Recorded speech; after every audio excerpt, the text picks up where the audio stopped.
I am way too sick to be thinking about videos today. So this thing is going up late. I've been home watching my kids play Terraria. It's really interesting to me.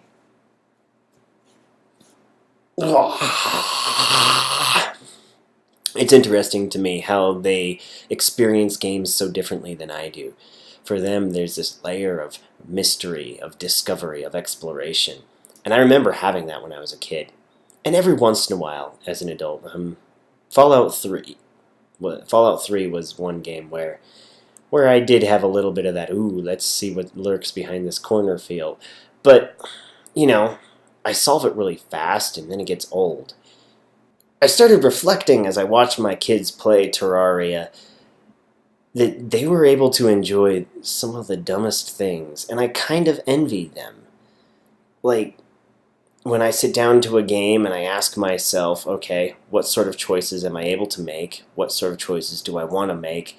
And is there a disparity there? How does that disparity make me feel? How does it affect my outlook on the game? How does it affect my outlook on the design? And how does that reflect my outlook on the world? All that psychotic stuff I am wont to do.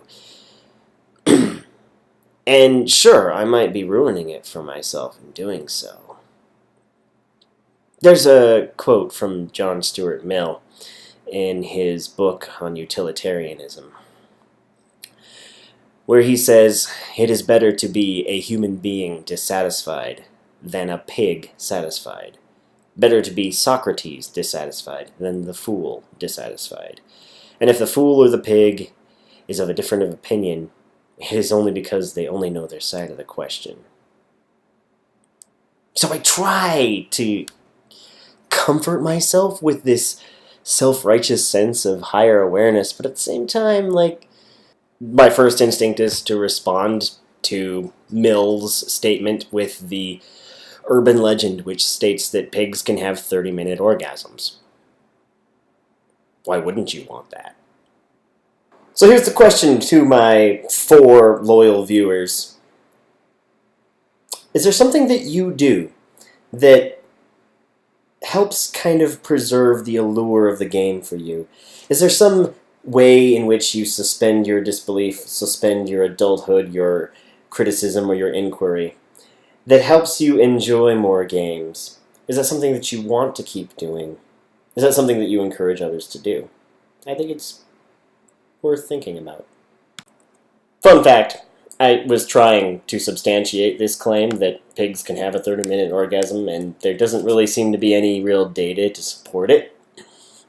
But I did find this little blurb on the BBC website which says that if you quit too soon while trying to harvest sperm from a pig for artificial insemination, of course, that's why you're doing it. If you stop too soon, then the pig becomes a very confrontational and angry creature. I wonder how much of this factored into John Stuart Mill's statement that it's okay to be a human dissatisfied, maybe, because a pig dissatisfied is an absolutely dangerous and horrifying thing.